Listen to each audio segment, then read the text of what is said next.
به نام خدا، امروز بعد از یک دوره فیزیوتراپی در خدمت مراجعه کننده عزیزمون هستیم. این بزرگوار از ورزشکارهای حرفه‌ای هستن که با یک پارگی داخل ناحیه رباط صلیبی و آسیب منیسک به ما مراجعه کردن.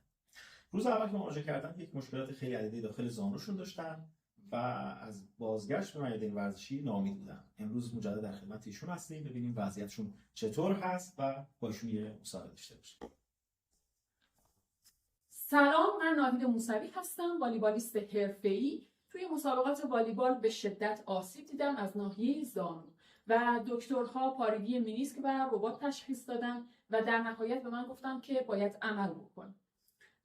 با مرکز فیزیوتراپی پالادیوم آشنا شدم و خدمت آقای دکتر علی تاجیک رسیدم. بعد از چند جلسه فیزیوتراپی خیلی حرفه‌ای و خیلی عالی و انجام تمرینات ورزشی خیلی خوبی که به من دادن، الان واقعا عالی هستم و شاید دیگه نیاز به عمل نباشه و میتونم امیدوار باشم که به مسابقاتم برسم.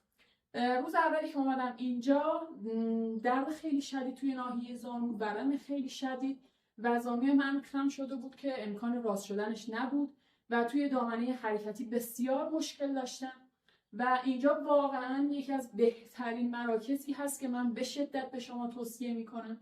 اگر ورزشکاری، اگر آسیب‌های دیگه ای داری، با خیال راحت اینجا بیا. کادر خیلی درجه 1 با اخلاق و واقعا میتونم بگم از همه نظر حرفه‌ای. دمتون گرم.